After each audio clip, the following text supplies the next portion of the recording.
Director Shankar, Mani Ratnam తర్వాత తెలుగు వాళ్లకు తమిళ సినిమాపై ఆసక్తి కలిగించిన దర్శకుడు. తమిళ సినిమాను కమర్షియల్గా పైకి లేపిన డైరెక్టర్.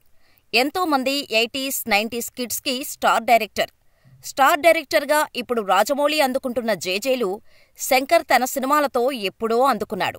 సామాజిక సమస్యలను తన సినిమాలకు ప్రధాన కథావస్తువులుగా మార్చుకుని సోషల్ ప్రాబ్లమ్స్కి కమర్షియల్ హంగులు అద్ది మాస్ అండ్ క్లాస్ ఆడియన్స్ని మెప్పించటంలో శంకర్కు సాటి ఎవరూ లేరు.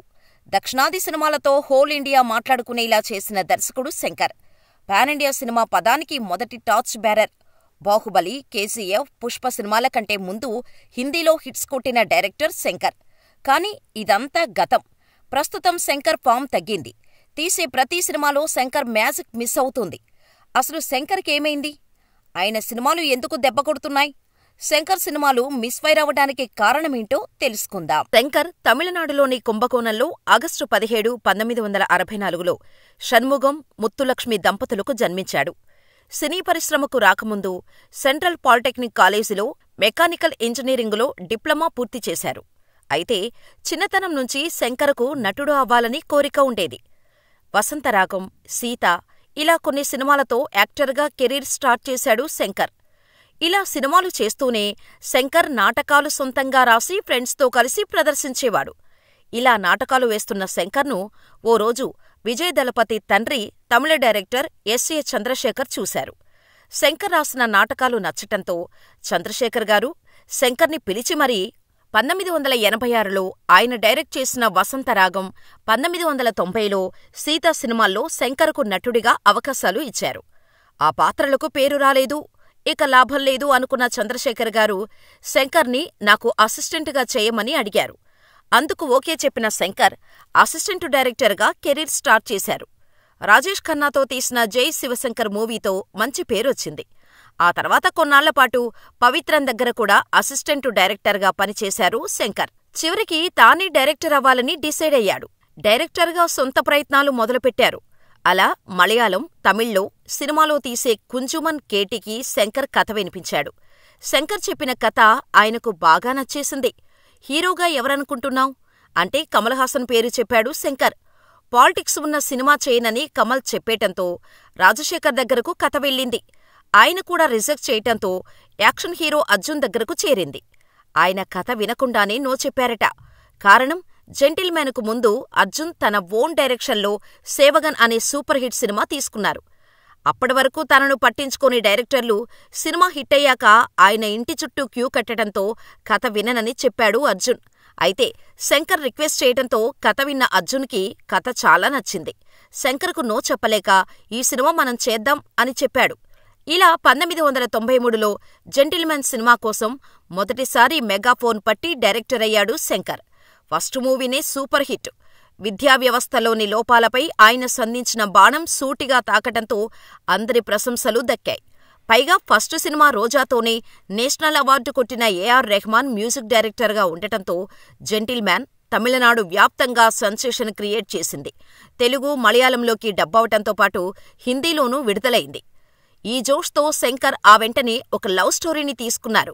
అయితే ప్రేమికుడు రొటీన్ లవ్ ఎంటర్టైనర్గా అనిపించలేదు. అంతవరకు డాన్సులతో అదరగొట్టిన ప్రభుదేవాలు ఎంత సీరియస్ నటుడున్నాడో, ఎమోషన్స్ను ఎంత అద్భుతంగా పండించగలడో చూపించి అందరినీ ఆశ్చర్యపరిచారు. టెర్రరిజం టచ్ కూడా ఇవ్వటంతో కొత్త ఫ్లేవర్ వచ్చింది. ఇక కమల్ హాసన్తో తీసిన భారతీయుడు ఓ సెన్సేషన్. లంచగొండితనంతో దేశం ఎలా నాశనమవుతుందో చూపారు. ఇక రోబో చూశాక అందరికీ మతులు పోయాయి. ఇలాంటి ప్రయోగాలు హాలీవుడ్లో మాత్రమే జరుగుతాయనుకున్న ఇండియన్ ఆడియన్స్కి శంకర్ మనమేం తక్కువ కాదని నిరూపించాడు. నిజాయితీపరుడు ఒకరోజు పాలించినా ఎంత మార్పు వస్తుందో ఒకే ఒక్కడిలో చూపించిన తీరుకు జనం ఫిదా అయ్యారు. అలక్ష్యం ఎంత ప్రమాదకరమో అపరిచితుడు ద్వారా చెబితే వారెవ్వా అన్నారు. జీన్స్ ద్వారా ప్రేమను సరికొత్తగా చూపించిన తీరు ప్రేక్షకులకు తెగనచ్చింది. కొందరు బాయ్స్ సింపుల్ జీవితాల్ని ఎంతో స్పెషల్గా మార్చేసిన విధానం మెప్పించింది. విదేశాల నుంచి స్వదేశాన్ని బాగుచేయాలని శివాజీ పడిన తపనని తెరకెక్కించిన శైలి గొప్పగా అనిపించింది. ఒక్క మాటలో చెప్పాలంటే ప్రతి సినిమాలోనూ శంకర్ ముద్ర ఖచ్చితంగా ఉంటుంది. ఇది శంకర్ సినిమా అని బల్లగుద్ది చెప్పినట్టుంటుంది. అందుకే ఆయన మేకింగ్ స్టైల్కి అందరూ ఫ్యాన్సే. ఇలా 2010లో తన కలల ప్రాజెక్టు రోబోని విడుదల చేశారు శంకర్. సూపర్ స్టార్ రజనీకాంత్, ఐశ్వర్యారాయ్తో తీసిన ఈ సినిమా బడ్జెట్ 132 కోట్ల రూపాయలు. అప్పటికే శివాజీతో తను క్రియేట్ చేసిన రికార్డులను తిరగరాశాడు శంకర్. రోబో సృష్టించిన సునామీ అంతా ఇంతా కాదు. ప్రపంచవ్యాప్తంగా విడుదలైన రోబో ఏకంగా 290 కోట్ల రూపాయల కలెక్షన్లు కొల్లగొట్టింది. శంకర్ గురించి తెలియని వాళ్లంతా ముక్కును వేలేసుకునేలా చేశారు. ఆ తర్వాత ఏ ప్రాజెక్టు చేస్తారా అని అంతా ఆశ్చర్యంగా చూస్తున్న టైంలో తన మీదున్న హైపును తనే తగ్గించుకునేలా కెరీర్లో ఫస్ట్ టైం ఓ రీమేక్ ఒప్పుకున్నారు. బాలీవుడ్లో సూపర్ హిట్ అయిన 3 ఇడియట్స్ హక్కులు తీసుకుని తమిళంలో నన్బన్, తెలుగులో స్నేహితుడు తీశారు శంకర్. ఈ ఒక్క సినిమానే శంకర్ కెరీర్లో అనుకున్నంత స్థాయిలో ఆడని సినిమా. ఈ రీమేక్ నుంచే శంకర్ సినిమాలు నిరాశపరుస్తున్నాయి. ఆ తర్వాత విక్రమ్తో కలిసి ఐ సినిమాను తీశారు శంకర్. సినిమాకు మిక్స్డ్ టాక్ వచ్చినా కలెక్షన్లు మాత్రం కుమ్మేశాయి. దాదాపుగా 250 కోట్ల రూపాయలు వసూలు చేసింది ఐ మనోహరుడు. తిరిగి తనకు ఇష్టమైన రోబో ఫ్రాంచైజీలో 2.0 పేరుతో రోబో సీక్వెల్ తీసి మరోసారి దేశవ్యాప్తంగా బజ్ క్రియేట్ చేశారు. 2.0 ఏకంగా 570 కోట్ల రూపాయల బడ్జెట్లో శంకర్ తీస్తే ప్రపంచవ్యాప్తంగా 800 కోట్ల రూపాయలు కలెక్షన్లు సాధించింది. ఆ తరువాత భారతీయుడు 2 సినిమాకి కూడా మిక్స్డ్ టాక్ వచ్చింది. కలెక్షన్స్ పరంగా కూడా అంత పాజిటివ్ టాక్ వినిపించలేదు. ఆ తర్వాత గ్లోబల్ స్టార్ రామ్ చరణ్తో గేమ్ చేంజర్ సినిమాను 2025 జనవరి 10న సంక్రాంతి బరిలోకి దింపాడు. కానీ గేమ్ చేంజర్ సినిమాకు కూడా భారతీయుడు 2కి వచ్చినట్టే మిక్స్డ్ టాక్ వస్తోంది. మరి లాంగ్ రన్లో ఏం జరుగుతుందో వేచి చూడాల్సిందే. ఇదిలా ఉంటే మొదటి నుంచి శంకర్కు భారీ బడ్జెట్ సినిమాల డైరెక్టర్ పేరు వచ్చేసింది.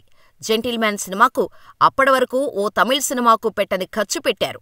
ఆ తర్వాత ప్రేమికుడులో బడ్జెట్ అనిపించినా సీజీ వర్క్స్ చేయించటం వల్ల బాగా ఖర్చయింది. ఆ తర్వాత భారతీయుడు విదేశాల్లో షూట్ చేయించారు. ఇక జీన్స్ సంగతి సరే. అప్పటి వరకు ఇండియన్ సినిమా చూడని గ్రాఫిక్స్ ను పాటల కోసం ఖర్చు పెట్టించారు శంకర్. కళ్ళు చెదిరిపోయే గ్రాఫిక్స్ గురించి చాలా సంవత్సరాలు మాట్లాడుకుంటూనే ఉన్నారు ఫ్యాన్స్. ఒకే ఒక్కడు హిట్ తర్వాత దాన్ని హిందీలో నాయకు పేరుతో రీమేక్ చేశారు శంకర్.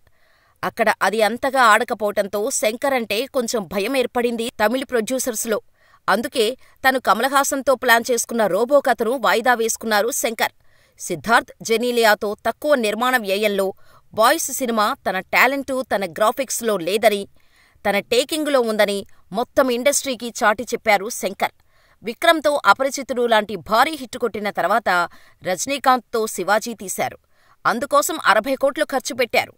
15 సంవత్సరాల క్రితం 60 కోట్లు అంటే ఇప్పుడు మార్కెట్ ప్రకారం అది 300 నుంచి 400 కోట్ల రూపాయల బడ్జెట్తో సమానం. అందుకే అది అప్పటికీ ఇండియాలోనే అత్యధిక ఖరీదైన చిత్రంగా పేరు తెచ్చుకుంది. అంతేకాదు ఆ సినిమాకు శంకర్ అందిన రెమ్యూనరేషన్ ఏకంగా 10 కోట్ల రూపాయలు.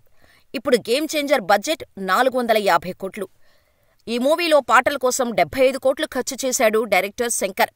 ఒకప్పుడు వరుస సూపర్ హిట్ సినిమాలు అందించిన శంకర్ ఇప్పుడు ఎందుకు ఫెయిల్ అవుతున్నాడంటే చాలానే కారణాలు చెప్పొచ్చు. మొదట కథ. అతని గత సినిమాల కథల్లో ఒక సహజత్వం ఉండేది. జనాల్లో నుంచి కథల్ని తీసుకొని సమస్యల్ని చూపెట్టేవాడు. కానీ శివాజీ తర్వాత వచ్చిన సినిమాల్లో సమస్యలు చూపెట్టినా అవి సినిమాటిక్గానే ఉంటున్నాయి. నార్మల్ ఆడియన్స్ వాటికి కనెక్ట్ అవ్వట్లేదు. శంకర్ గత సినిమాల్లో ఎమోషన్ చాలా బాగా పండేది. రోబో నుంచి సినిమాల్లో ఎమోషన్ ఉన్నా వర్కౌట్ అవ్వట్లేదు. దీనికి కారణం ఎస్ రంగరాజన్. ఈయన మారుపేరు సుజాత. ఈయన ప్రముఖ రచయిత. తమిళంలో అనేక నవలలు రాశారు. తమిళ సినిమాలకు స్క్రీన్ రైటర్గా పనిచేశారు. శంకర్ సినిమాలు అయిన శివాజీ, బాయ్స్, ఇండియన్, రోబో సినిమాలకు శంకర్ డైరెక్ట్ చేసినప్పటికీ డైలాగులు రాయటం కానీ, కథలో హంగులో అద్దటంలో కానీ ఈయన శంకర్కు సహాయంగా ఉండేవారు. అయితే రంగరాజన్ గారు 2008 ఫిబ్రవరి 27న చనిపోయారు. అప్పటినుంచే శంకర్ సినిమాల్లో మ్యాజిక్ మిస్ అయింది. శంకర్ సినిమాల్లో ఉండే సహజత్వం పోయింది. రైటర్ సుజాత లేకపోవటం వల్లే శంకర్ ఫెయిల్ అవుతున్నాడని సినీ వర్గాల్లో ఇప్పటికీ టాక్ నడుస్తోంది. పైగా ఈ రోజుల్లో జనాల్లో మంచిని సినిమాల్లో మెసేజ్గా చెబితే వినడానికి ఎవరూ లేరు.